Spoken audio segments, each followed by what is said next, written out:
Es conocido que muchas culturas a lo largo de la historia humana tienen opiniones sobre la vida más allá de la muerte. Por lo menos la cultura egipcia, en la época de los faraones, ellos pensaban que había vida más allá de la muerte. Ellos realizaban ciertos ritos, ciertos preparativos, hacían pirámides, momificaban a los faraones y su séquito cercano para que tuviese un pase hacia la vida más allá de la muerte.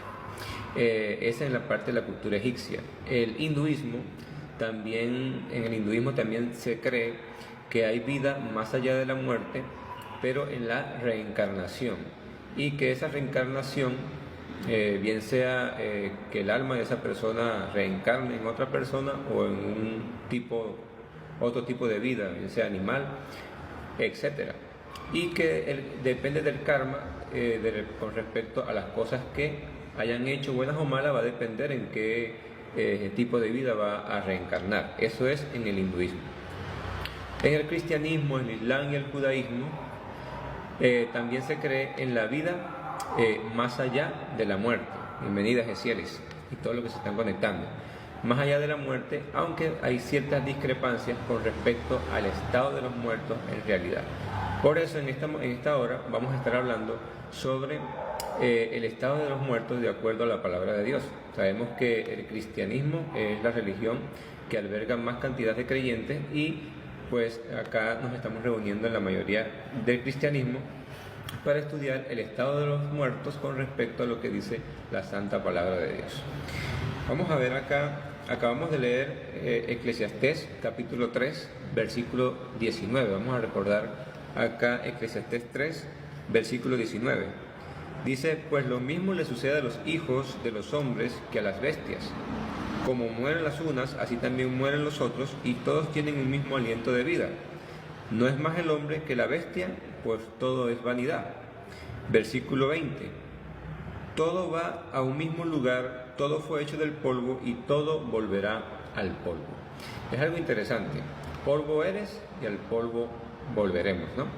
Fuimos creados por la mano de Dios, del polvo de la tierra, y sopló en nuestra nariz aliento de vida, y fue el hombre un ser viviente. Vamos a estar más detallando sobre este punto. Vamos a hablar en concreto sobre el cristianismo. Hay el cristianismo, aunque se tiene como un todo, está conformado por varias subreligiones, o varias religiones forman el cristianismo, y de esas religiones difieren muchos entre sí. Está la parte evangélica, adventista, católica, o sea, se engloban muchas religiones dentro del cristianismo, y difieren sobre el estado de los muertos. En muchas religiones se dice que cuando una persona que cree en Dios o que se congregaba, estaba en una iglesia y estaba pues adorando a Dios y fallece, se dice que pues que está en el cielo descansando, que se fue con Dios. Y una persona pues que hizo lo malo, pues a veces se cree que no está con Dios, sino que está en el infierno, porque hizo lo malo. Pero, ¿qué dice la palabra de Dios con respecto al estado de los muertos? ¿Será que si una persona hoy en día hace lo bueno delante de Dios, cuando muere ya se va directamente al cielo? Y la persona que fallece pues y en vida hizo cosas malas que no le agradaban a Dios, ¿irá directamente al infierno? ¿O hay un estado antes de ir arriba o antes de ir abajo? ¿Será que el infierno está abajo? ¿Y cómo podemos nosotros comprender estas partes que a veces son como tan confusas para el ser humano comprender? Vamos a ver acá un texto que es bastante importante. Vamos a leer acá en el libro de Ezequiel. Vamos a buscar el libro de Ezequiel. Libro de Ezequiel. Ezequiel 18:20. Veamos lo que dice Ezequiel 18:20. Dice lo siguiente: el alma que peque, esa morirá. El hijo no llevará el pecado del padre, ni el padre llevará el pecado del hijo. La justicia del justo recaerá sobre él y la impiedad del impío recaerá sobre él. Vamos a rescatar estas primeras palabras con que empieza el versículo 10, el versículo 20 de Ezequiel 18. El alma que peque, esa morirá. Es una parte bastante interesante, porque se cree, se podría decir que una porción bastante grande del ser humano cree que el alma queda por allí vagando, o el cuerpo cuando muere, la persona queda por allí pues entre el cielo y la tierra, o hay que hacerle ciertas situaciones para que vaya al descanso, pero aquí dice que el alma que peque, esa morirá. Con el tema acá sobre el estado de los muertos, vemos que Ezequiel 18, 20 dice que el alma que peque, esa morirá. Entonces, ¿qué significa esto? O sea, si el alma que peque, esa morirá, ¿cómo podemos nosotros entender eso de que si morimos, uno va al cielo si hizo lo bueno y uno va al infierno si hizo lo malo en el mismo instante de la muerte? O sea, ¿qué quiere decir entonces ese texto? O sea, si el alma que peca muere, entonces ¿qué queda después que el ser humano ya duerme? Vamos a ver acá. La palabra aquí traducida como alma es la palabra hebrea nefes. No tiene nada que ver con ninguna parte inmortal del hombre, ni siquiera con el principio de vida en el hombre. Equivale a ser humano o a una persona. O sea, esta palabra traducida en este texto como alma es la palabra hebrea nefet y significa que es una persona. O sea, no es que nosotros tenemos un alma dentro, que cuando el cuerpo muere, entonces esa alma sale y va al cielo o al infierno, depende de lo que haya hecho acá en la tierra. ¿Por qué? Porque esta traducción de nefes, que es la palabra hebrea, es la que se denota para una persona consciente. La palabra nefes designa al ser humano como una parte única, diferente de todas las demás especies de vida, a fin de que hace destacar esta identidad particular. Las escrituras hablan del hombre en el término de alma. Aquí Ezequiel afirma que la persona que peque morirá. O sea, el alma de lo cual habla Ezequiel no es algo diferente del cuerpo. El alma es lo que es el sentir de las emociones. Vamos al libro de Génesis para ver cómo Dios creó al hombre, en qué manera, para nosotros poder comprender qué es un alma. Vamos al libro de Génesis capítulo 2, versículo 7. Dice así: entonces Jehová Dios formó al hombre del polvo de la tierra, sopló en su nariz aliento de vida, y fue el hombre un ser viviente. ¿Qué dice Génesis capítulo 2, versículo 7? Dice que entonces Jehová Dios formó al hombre del polvo de la tierra, sopló en su nariz aliento de vida. Primera parte, tierra. Segundo, aliento de vida. Tercero, un ser viviente. Tierra, aliento de vida, un ser viviente. O sea, tres acciones.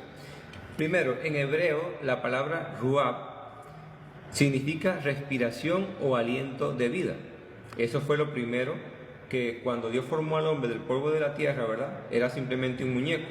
Y cuando sopló el ruab, que es el aliento de vida, entonces cuando se unió el aliento de vida, el ruab, que es la palabra hebrea, designada acá y traducida como aliento de vida, entonces al unirse el ruab o aliento de vida con la tierra, formó un ser viviente o un alma viviente o una persona viviente.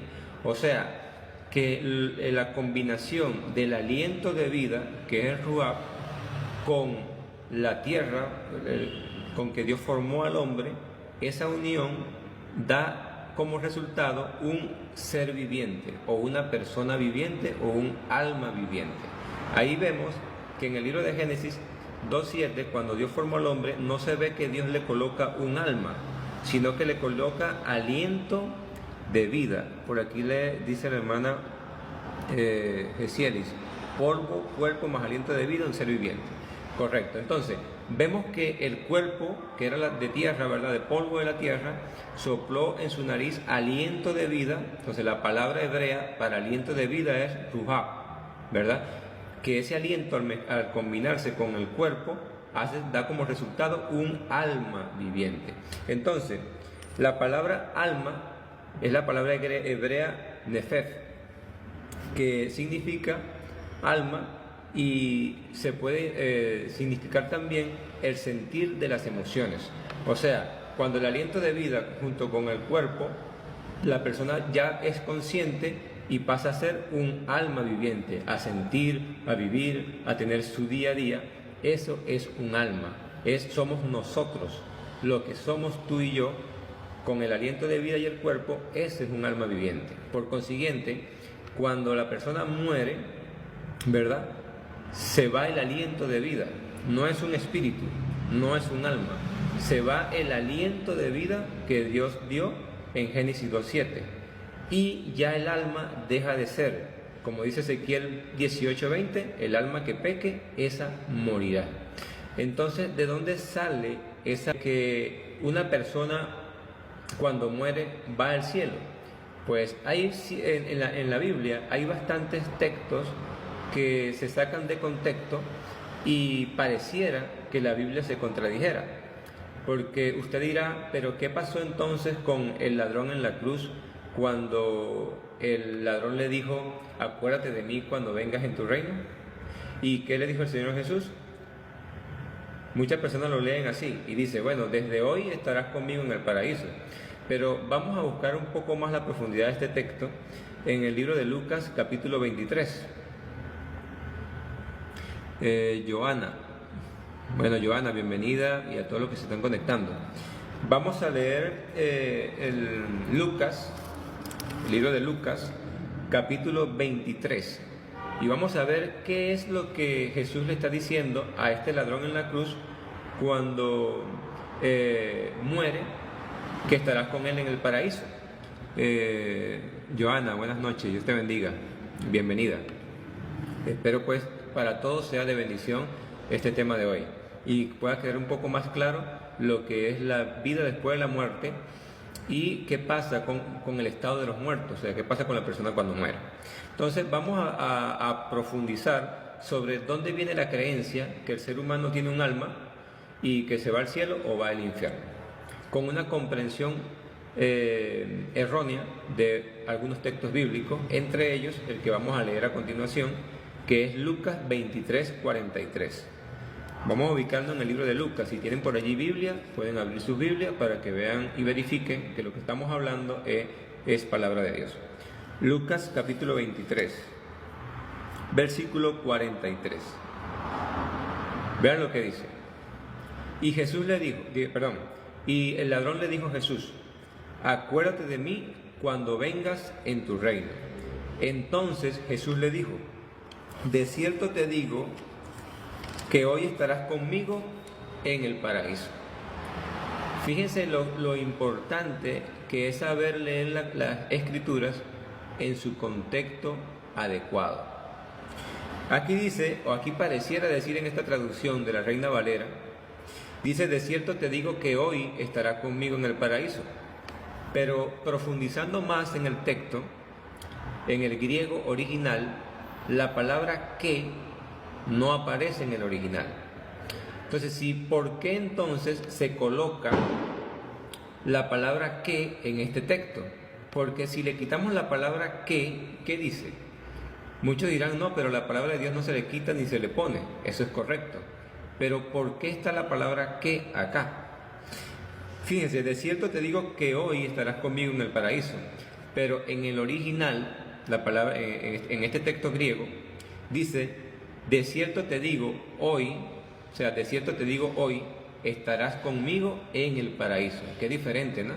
Leerlo, de cierto te digo que hoy estarás conmigo en el paraíso, a lo que verdaderamente dice, de cierto te digo hoy estarás conmigo en el paraíso. O sea, no está diciéndole al ladrón en la cruz que desde ese mismo día iba a estar con Jesús en el paraíso. Y vamos a ver por qué no significa eso. Vamos a averiguar por qué lo que está diciendo Jesús es algo importante que lo podamos comprender. Él no le estaba diciendo que desde ese mismo momento, cuando ellos murieran, iban a estar en el paraíso, porque sabemos que el mismo Jesús, desde su inicio del ministerio, Él dijo que iba a morir, iba a resucitar el tercer día. O sea, que mínimo tenía que pasar 3 días para luego resucitar e ir al Padre.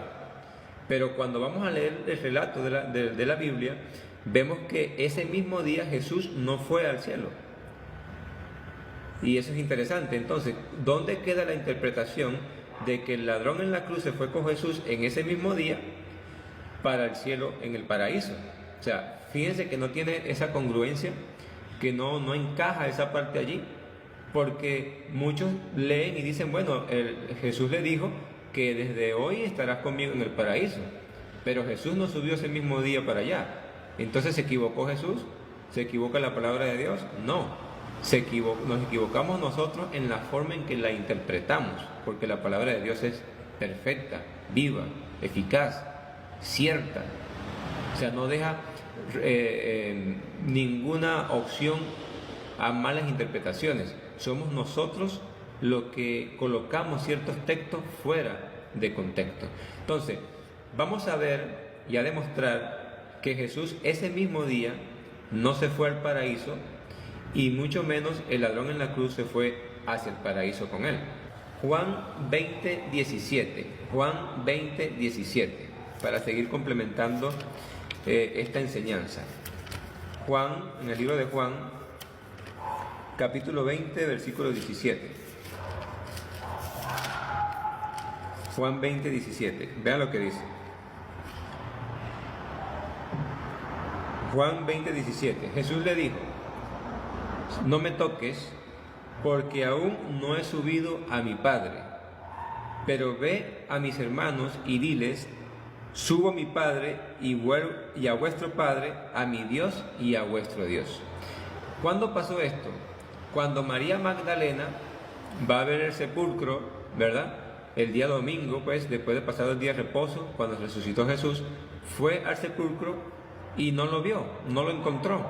Y entonces pasaron por allí un rato dando vueltas buscando dónde pusieron al maestro, hasta que el Señor se le apareció y ella intentó tocarlo, y él le dijo: no me toques, porque aún no he subido al Padre.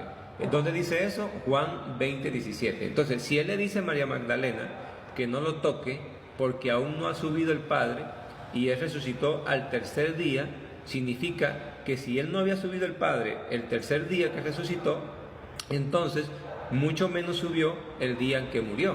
O sea, el día que murió, este texto dice que el día que murió Jesús no subió al Padre, sino que aún después de 3 días, él le dijo a María Magdalena que no lo tocara, porque no había subido el Padre. Y después de eso pasó, dice la Biblia, que pasó 40 días más presentándole a los discípulos, dando muestra de su resurrección y todo eso. Y después en el libro de Hechos se da testimonio de que fue finalmente elevado hacia el cielo. Entonces, el ladrón en la cruz no se fue con Jesús el mismo día de su muerte. Por eso es erróneo comprender este texto como que Jesús le estaba diciendo al ladrón en la cruz que desde ese mismo día iba a estar en el paraíso. No. Dios te bendiga, hermano Noralba. Entonces, ¿qué estaba pasando acá? Debemos leer con mucha atención las Sagradas Escrituras, porque ahí Jesús, al ladrón de la cruz, le estaba diciendo: de cierto te digo, hoy estarás conmigo en el paraíso. O sea, no en tiempo presente, sino en tiempo futuro. O sea, de cierto te digo hoy, o sea, hoy te digo, hoy te estoy diciendo que estarás conmigo en el paraíso. Entonces, la Biblia no podemos leerla como cualquier libro. La Biblia no es cualquier libro. La Biblia es un libro de fe, un libro de oración. No podemos leerla un texto aquí y un texto allá, sacando todo de contexto. Entonces vemos acá bíblicamente que Jesús le estaba diciendo que ese mismo día le estaba dando la promesa de que estaría en el reino de los cielos.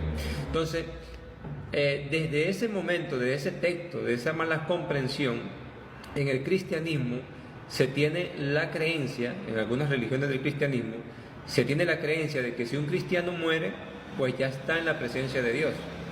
Y si hizo lo malo, pues está en el infierno. Pero eso no es correcto bíblicamente. Ahí cuando muere una persona, pues le dicen, bueno, que Dios lo tenga en su santa gloria, que Dios lo tenga en santa paz, que descanse en paz. Pero la Biblia habla de que cuando la persona muere va al descanso, no sube al cielo todavía, ni baja, por así decirlo, al infierno. Veamos qué enseñan las Sagradas Escrituras con respecto a este punto. O sea, Eclesiastés capítulo 9, versículo 5. Eclesiastés capítulo 9, versículo 5. Dice así: porque los que viven saben que han de morir, pero los muertos nada saben, ni tienen más recompensa. Su memoria cae en el olvido. Vamos a repetirlo. Eclesiastés 9:5. ¿Qué pasa cuando las personas mueren? Dice así: porque los que viven saben que han de morir, pero los muertos nada saben, ni tienen más recompensa. ¿Qué quiere decir ni tienen más recompensa? O sea, que en ese momento ni se sube al cielo ni se va al infierno. Su memoria cae en el olvido, o sea, ya no tiene nada que ver en el mundo de los vivos, ni recuerda a nadie. O sea, en ese estado dice que su memoria cae en el olvido, no recuerda a hijos, ni trabajo, ni enemigos, ni amigos, ni nada. Versículo 6. También perecen su amor, su odio y su envidia, y ya nunca más tendrán parte en lo que se hace debajo del sol. O sea, ¿qué quiere decir eso? Que si yo muero, ¿verdad? Voy y yo, o sea, paso al descanso, ya yo no tengo más conciencia de nada. Ya yo no tengo más conciencia de lo que se hace aquí en la tierra. Ya yo no me le voy a parecer a un familiar, ya yo no me le voy a parecer a mis hijos, a mi trabajo. Si algo de mí o mi apariencia se le aparece a alguien, pues vamos a ver quién es ese alguien que se puede estar apareciendo. Pero la Biblia dice que no soy yo, que no es mi papá, ni es mi abuelo, ni es nadie más. Porque aquí dice que la persona que muere ya no tiene más contactos con los vivos. Entonces, ¿qué pasa con las historias cuando a alguna persona se le muere un familiar y logra ver que la persona se le acerca y le habla, bien sea no está soñando, sino que logra verlo de alguna manera? Entonces, ¿quién es ese ente que nosotros pensamos que es nuestro familiar? ¿Quién será? Porque si la Biblia dice que ya que la persona que murió no tiene más nada que ver en este mundo, entonces, ¿qué es esa persona que se aparece a algún familiar para hablarle o decirle algo? Eso es algo muy interesante.